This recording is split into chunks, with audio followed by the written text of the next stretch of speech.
안녕하십니까. 경북대학교 김성용입니다. 작년 12월 말인가 이 법무부 보건부에서 중저법 시행을 앞두고 세미나를 한 적이 있었는데 거의 한 1년 몇 개월 만에 다시 한 것 같습니다. 하다 보니까 중저법 전문가처럼 이렇게 되어버린 이상한 현상이 생깁니다. 이런 아시다시피 중저법 지금 TF를 개선 TF라는 이름으로 TF를 운영하고 있는데 거기에 책임자를 맡고 있어서 이 자리에 참석이 적정하냐 아니냐 하는 얘기가 좀 있었습니다만 제가 오늘 온 이유는 노동교든 경영교든 국가에서 만드는 법이 좀 합리적으로 잘 만들어지기 위해서 관계된 여러 사람의 얘기를 직접 들어보고 반영할 수 있는 것 혹은 논의를 해야 될 대상들은 TF에서 충실하게 충분히 논의해서 어떤 결과가 나와야 된다는 생각 때문에 노동계에서도 불러주면 가겠습니다만 사실 최근에 또 TF에서 경영계 노동계 분들을 모셔서 목소리를 또 들어보는 자리 지금 중소기업 50인 미만의 어떤 현황들 여러 가지를 다양하게 지금 검토를 하고 있습니다. 오늘은 제 발표 내용도 중요하겠습니다만 이 자리에서 TF 활동이나 논의와 관계해서 이런 부분을 꼭 좀 검토해 주시면 좋겠다는 말씀들이 있으면 제가 잘 들어 기록해서 가서 TF 위원님들하고 검토하고 논의할 수 있도록 그렇게 하는 것이 아마 오늘 자리에 큰 의미가 아닐까 이렇게 생각합니다. 간단하게 몇 가지만 말씀드리겠습니다.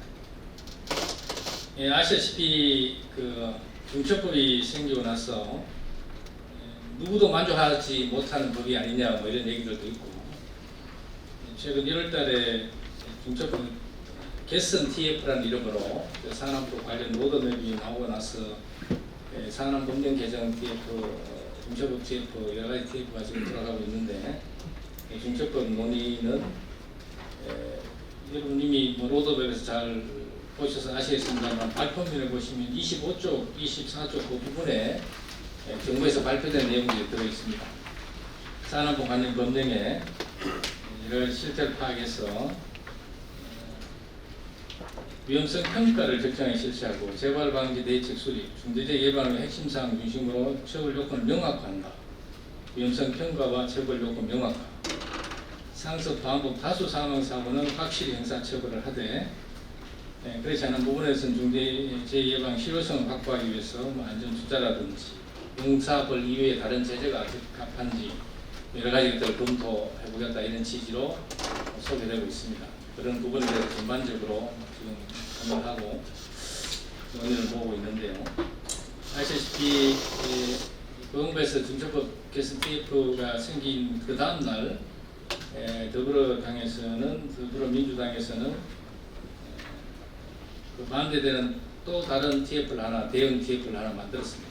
그 대응 TF는 정부 TF에서 나오는 결과가 나오면 의견을 내겠다는 식으로 지금 대기 내시 기다리고 있는 상태라고 할 수 있는데 아시다시피 지금 국회 10개 법안 중에서 박의원, 국민의힘 박의원, 박대본 의원 그 안을 빼고 나머지 9개 안 중에 8개 안은 법을 제정할 때 인과관계 추정 규정이라든지 혹은 형벌의 하한, 벌금의 하한 규정이라든지 혹은 공무원의 책임 규정이라든지 양형에 있어서 피해자들이 참가하는 규정이라든지 이런 부분들을 전부 다 다시 집어넣겠다는 법안을 지금 벌써 법이 시행되기 전부터 제출되었고 지금 꾸준히 제출되고 있습니다.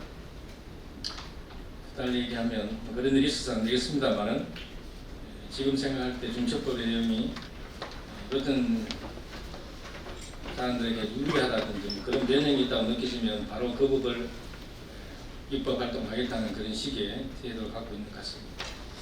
그런데 중요한 것은 세상에 어떤 일이 일방에게 만족스럽고 일방은 전혀 만족이 안 되고 이런 법이 유지가 될 수 없고 또 법을 만드는 과정에서 누구에게 다 입맛이 맞는 법을 만들어질 수도 없는 것입니다. 저희들이 이 법을 지금까지 오랜 시간 논의를 해서 법을 만들고 1년 동안 운영하는 과정에서 그 모든 의견 차이에 기반이 되고 있는 공통의 출발점은 산업 현장에서 종사자의 근로자의 사망 사고나 상해 사고를 줄이고 기업은 조금 더 안전하게 조금 더 윤리적인 경영을 해서 지속 가능한 경영이 가능하고 국제 경쟁력을 높일 수 있는 그런 문화를 만들자는 것이 가장 큰 출발점이기 때문에 어느 누가 생각하도 그걸 하루아침에 만들어진다고 생각하지는 않을 것 같습니다. 그래서 그런 과정을 조금 더 줄이기 위해서 합리적인 토론이 좀 필요하고 실질적으로 있는 문제들을 좀 오픈해서 얘기하는 것이 필요하겠죠. 그런 부분들이 오늘 우리 행사도 그런 여러분들 목소리를 조금 지금까지 못하신 부분도 있으면 그 부분 좀 더 말씀하시고 그런 부분들이 다른 단체들과도 더 의사소통될 수 있는 그런 기회가 됐으면 좋겠습니다.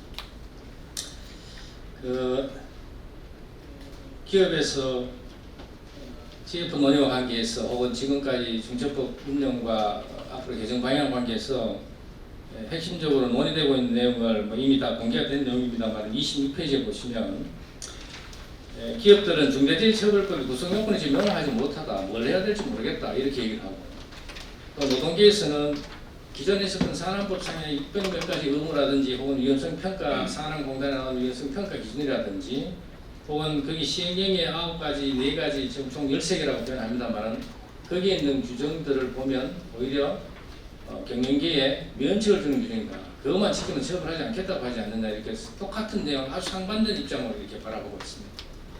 그런데 기본적으로 중대재해처벌법의 위헌 심판 제청 장원 조금 전에 조선산업 같은 경우에 공무부의 와원과 대리인이 지금 진행을 하고 있죠. 아마 4월 말 8차 공판에서 결정이 날지 모르겠습니다만 전국적으로 헌법 소환까지 가겠다고 봐야 되겠죠. 그리고 법 제정 초기에도 이 부분이 조금 형사벌로 처벌하기에는 조금 불명확한 부분이 있다. 형벌이 상당히 높은데 이런 식으로 하게 되면 진짜로 이게 위헌이 아니라도 하더라도 법원에 갔을 때 실효성 있다고 볼 수 있는 강한 형벌을 부과할 수 있겠느냐 하는 이런 문제들이 있었기 때문에 그런 부분을 조금 더 한 번은 문제 있는지 없는지를 검토할 시간이 필요하다는 것은 어느 정도 많은 사람들이 공감하고 있는 것 같습니다. 그런데 어떤 결과가 나올지는 논의를 해봐야 하겠습니다만 제가 그냥 개인적인 형법 교수 입장으로 볼 때는 이게 과실범이지 고의범이지 하는 부분에 대해서 논의가 있습니다만 결과적으로 지금 위험성 평가 부분이 앞으로 어떻게 바뀔지 모르겠는데 위험성 평가에 관한 부분도 지금도 산업법에 보면 일부 과태료라든지 형벌을 부과할 수 있는 산업법 168조 이하에 보면 처벌할 수 있는 규정이 있습니다.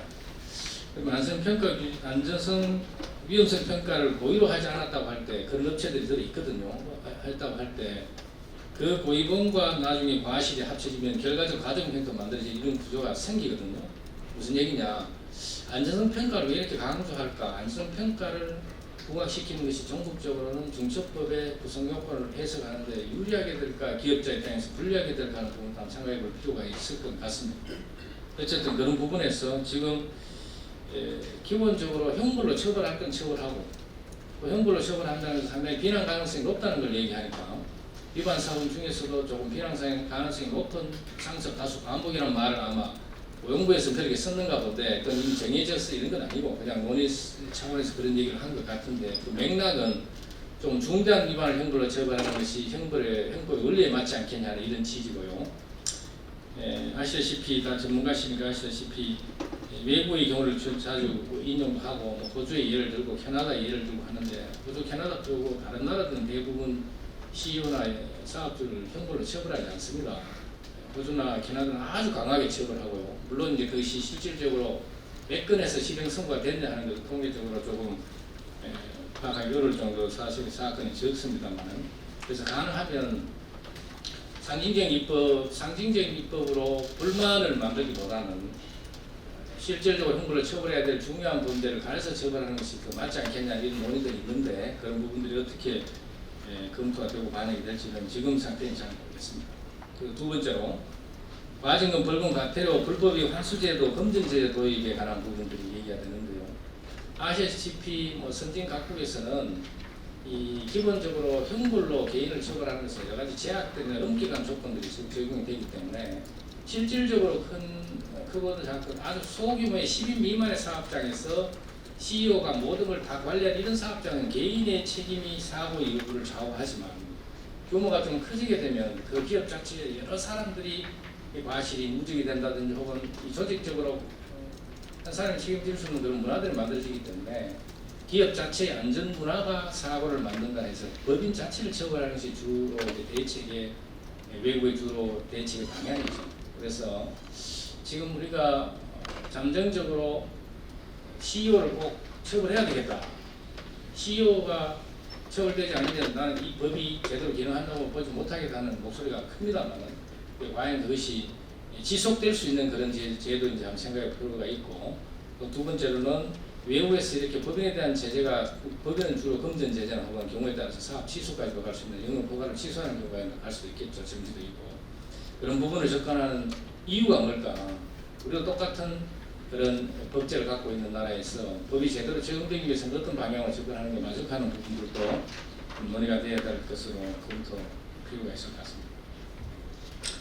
중대재해처벌법을 내년에 50인 미만 사업장을 확대하는 것이 예정이 되어 있는데, 50인 미만도 그렇고 50인 이상도 그렇습니다만은 기업 인원의 숫자가 그 기업의 안전문화라든지 혹은 그 기업의 정서나 이런 걸 다 대변하지는 못하거든요. 예를 들면 50인 미만 중에서도 아주 안전문화가 이미 충실이 잘 되어 있는 곳이 있고, 10인 미만에도 잘 된 곳이 있고, 또 사업이 건설이냐 제조업이냐 뭐 식품 가공량에 따라서 다 다르기 때문에 이런 부분들을 50인 미만이 준비가 됐다 안 됐다 이렇게 일괄적으로 얘기하는 좀 어렵겠지만, 외국 사례를 보면 아시다시피 영국이나 이런 사례들도 보면 갑자기 소규모의 기업에 부담하기 어려운 업무가 주어지면 기업이 망해가지고 일자를 잃어버리는 이런 문제들은 많이 생겼다는 그런 경험들이 있습니다. 그러다 보니 조금은 현실적으로 준비가 좀 될 수 있는 지원이 필요할 땐 지원을 좀 더 하고, 어느 정도 준비가 되면 법체계 내로 끌어들이는 것이 바람직하지 않겠냐 이런 목소리들이 나오고 있습니다. 물론 그런 목소리에 대해서 우리 공개에서는 100% 손대면 안 된다는 그런 입장 갖고 있습니다. 5인 미만도 다 집어넣어야 된다는 입장 갖고 있기 때문에 이건 타협으로 해결될 수 있는 문제인지는 잘 모르겠습니다만, 객관적인 팩트 이탈을 가지고 좀 검토해봐야 될 그런 필요가 있을 것 같습니다.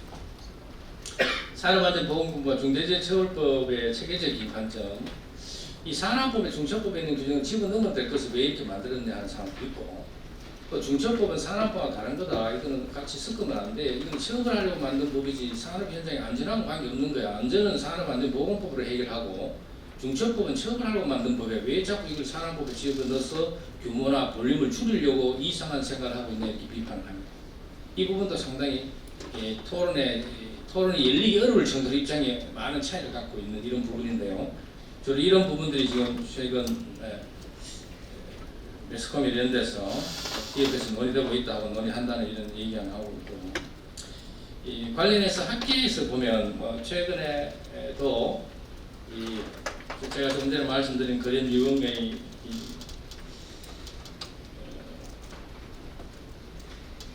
28페이지 중반에 보시면 감독관의 시정 조치, 작업 중지 명령을 발송하고 중대재해 발생 시 그 건설 같은 경우에 국토교통부에서 해당 기업에 대해서 영업 정지 요청을 실제로 한다든지, 공모기관 발주를 제한해버린다든지 여러 가지 조치들을 실질적으로 현장에서 일어난 사고를 막기 위해서는 중처법, 산업법 이런 규정보다는 이런 게 더 현실적으로 효과가 있다는 이런 제안들이 나오고 있습니다. 이렇게 나오게 되면 이제 실질적으로 또 기업에서는 모든 유형의 제재를 다 가지고 와서 우리를 괴롭히려고 하는 거나 뭐 이렇게 또 반발하는 사람도 있습니다.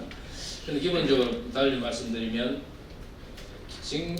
형벌 대상이 되는 범죄를 구성요건을 명확하는 대상을 줄이든 간에 축소하려고 그러면 축소하고 나서 과징금이나 하는 형사 민사제들이나 금전적 제재를 확대하게 되면 경영계 쪽에서는 이쪽을 줄이는 게 이쪽이 늘어난다 어느 정도 또 설득이 될 수 있는 가능성이 있다고 하면, 노동계에서는 형벌을 주고 과징금 늘리는 것은 절대 안 된다. 형벌은 그대로 두고 과징금 늘리는 게 괜찮겠지만 이렇게 되니까 대화가 상당히 어려운 상황이 할 수 있겠습니다.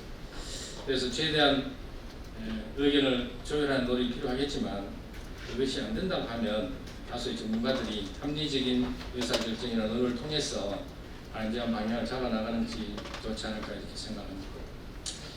제가 지금까지 공식적으로 혹은 비공식적으로 들은 경영계의 목소리가 29페이지에 정리가 되어 있습니다. 이 부분을 제외하고 혹시라도 더 말씀할 수 있는 부분이 있으면 오늘 본인의 자리에서 말씀해 주시면 제가 잘 받아 적어서 TF에 전해주도록 하겠습니다. 중대재해처벌을 폐지하고 산업안전보건법에 단일화 해라. 지금 산업법 167조 같은 형벌 조항이 들어와 있는데 거기 보면 사실 산업안전보건 의무 치상죄는 규정이 거의 없습니다. 그러니까 중처법에는 치상을 처벌하는 규정이 있고요.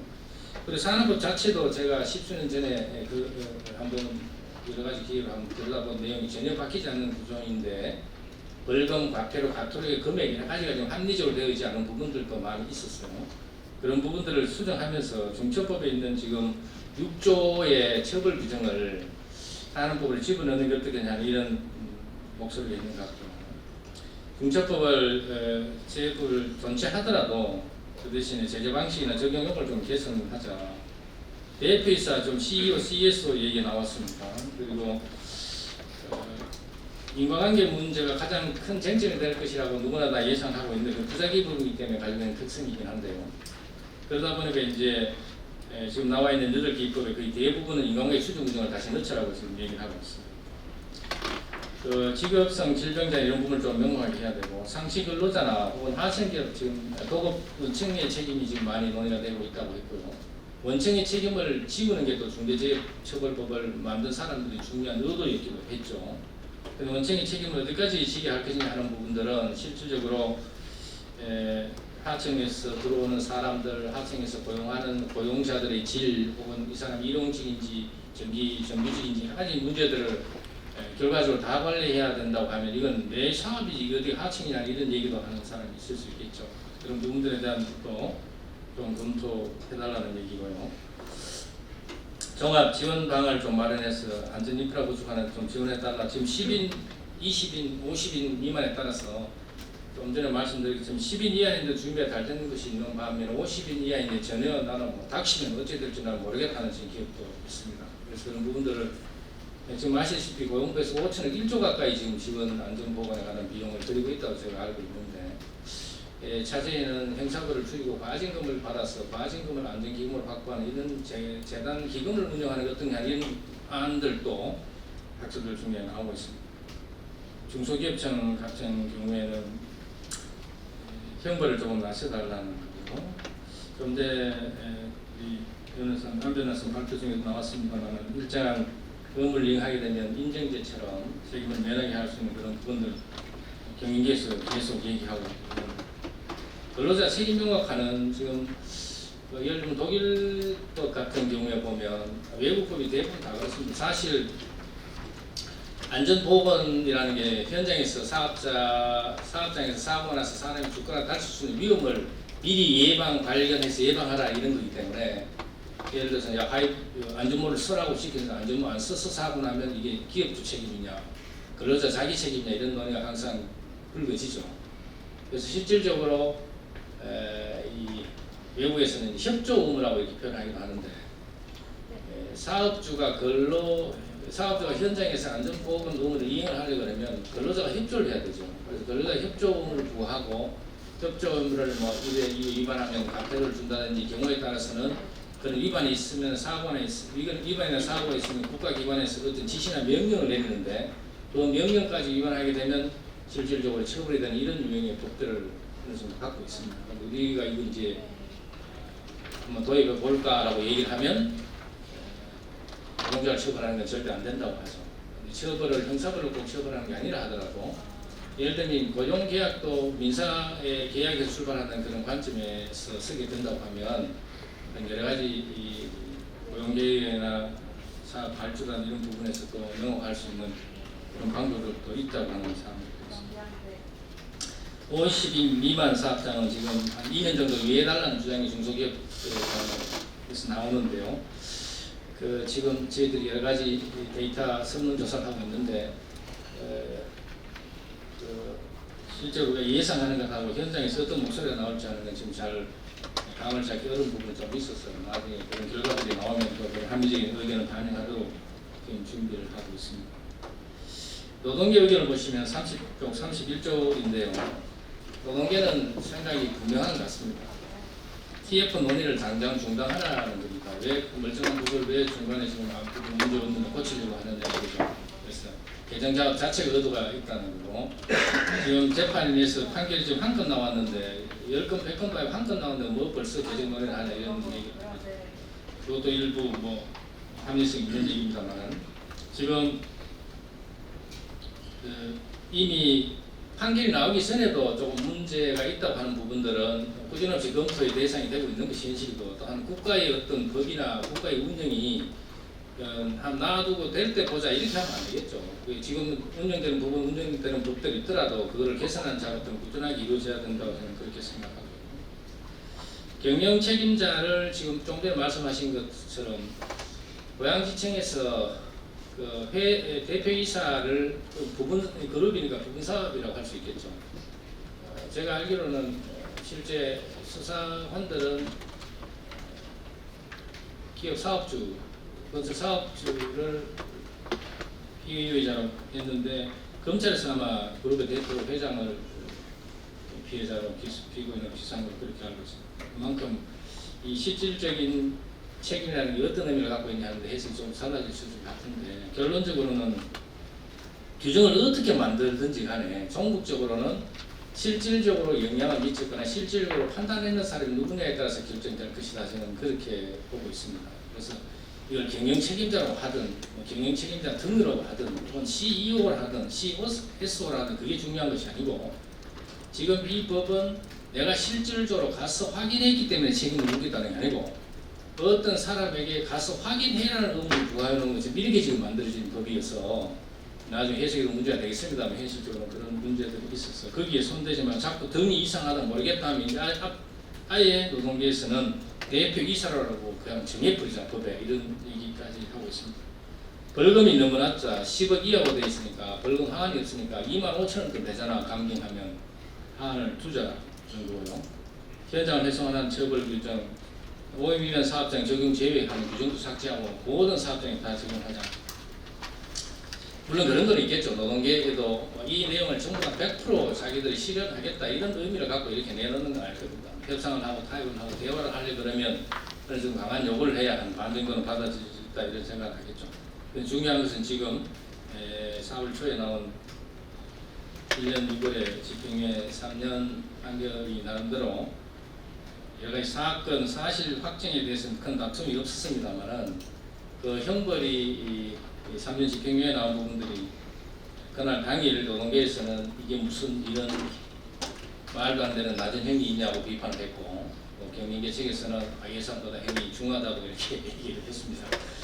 관점이 차이인지 모르겠습니다만 저는 개인적으로 볼 때는 지금 우리 중처법이 들어오게 된 배경도 산업안전보건법을 검찰이나 법원이 어떻게 이해하고 있었냐 하는 부분이 상당히 적지 않은 영향을 미쳤다고 보고 있는데, 업무상 과실치사로 볼 수밖에 없는 사건들도 있고, 이건 미필적 고의가 있는 살인을 방치했다, 사망을 방치했다 볼 수 있는 그런 사건들도 있고, 사건마다 다양한 특징들이 있는데, 대부분 좀 전에 그 수사 능력에도 얘기를 했습니다만은, 저도 하나 참석하신 분들 여쭤보고 싶은 것이, 제가 개인적으로 볼 때는 지금 수사권 조정임에도 문제가 심각한 문제가 생겼습니다만은, 근로감독 간의 수사 기록들을 보면 상당히 세부적으로 전문적인 내용들이 들어있습니다. 이것을 지금 경찰들이 맡아서 근로감독 간의 수사를 지금 할 수 있느냐 하는 부분, 오늘 아침에 보니까 현대 우리 아울렛에서 안전보건 회의를 했다라고 서류를 조작했다 위조라고 하는 사건, 경찰들이 박스 들고 압수하러 들어가는 걸 제가 봤는데, 근로감독 간의 그 산업법이나 중처법 위반을 수사하다가 이 서류를 조작했다 그러면 그건 손을 대지 말고 경찰이 와야 됩니다. 경찰이 위조 수사에 관여되기 때문에. 기업에서는 2중, 3중 수사를 받는다는 하소연도 많이 하고 실제 그런 일이 일어날 수도 있고요. 방금처럼 수사를 하다가 근로감독관이 서류를 보내면 이게 좀 위조 있는 것 같다 그러면 자기 관할이 아니기 때문에 사법경찰관을 불러서 수사를 하라 해요. 이 사법경찰관은 검사의 지휘를 안 받습니다. 이 근로감독관은 검사의 지휘를 받아요. 이 하나의 현장에서 이 사건에 대한 관할, 수사 관할, 지휘가 이렇게 혼란스럽게 되어 있으면 그게 바로 2중, 3중 수사의 문제가 되기도 하고, 어느 한 곳에 주는 게 맞다고 생각하면 근로감독관, 검사의 지휘를 받는 근로감독관에게 주는 게 맞을지, 검사의 지휘를 받지 않은 사법경찰을 하는 게 주는 게 맞을지, 어떤 기업에서는 어떤 식의 생각을 갖고 있는지를 또 말씀해 주시면 제가 그 부분을 잘 받아서 논의에 좀 반영하도록 하겠습니다. 결과적으로 제가 볼 때는 지금 헌법재판소에 헌법소원으로 동참하게 될 사건들도 있고, 지금 계속 4월달에 한 건 더 5월 6월 지나면 여러 가지 사건이 나올 것 같은데, 실질적으로 그 사이에 피해자 같은 경우에는 종례보다는 민사 합의금이 상당히 많이 올라가서 피해자 유족들이 소를 취하하거나 변호사 의사를 표시하는 식으로 해서 사실 합의가 없으면 집행유예가 나오기 어려운 경우가 대부분인데 그런 식으로 지금 또 변해가고 있어서 실질적으로도 피해 가족들에게는 이 법이 생기기 전보다는 상당히 경제적으로 어느 정도 기업들이 배려를 하고 있다 이런 얘기들도 나오고 있고요. 그래서 결과적으로는 중첩법이 지금 개정을 해야 되는 시기냐 아니냐는 것부터 지금 심각한 의견 대립이 있고 또 꼭지 하나에 대한 생각들이 너무나 원론적으로 다르기 때문에 이런 식으로 진행되어 갈지는 모르겠습니다만 우리가 뭐 인간의 이성도 믿고 또 지식인들의 분명한 합리적인 생각도 믿는다고 하면 목소리가 크고 작고를 떠나서 이 법이 가장 합리적으로 운행되기 위해서 어떤 모양이 돼야 될 것이야 하는 것은 나올 수 있는 거기 때문에 그런 논의 과정 중에 오늘 참석한 분들이 혹시라도 갖고 있는 생각들이나 이 자료에 없는 내용 중에서 기업체에서 좀 반영이 필요하다고 생각하는 어려움이 이런 걸 말씀해 주시면 제가 잘 듣고 가서 깊이 있게 논의를 해보도록 하겠습니다. 예, 감사합니다.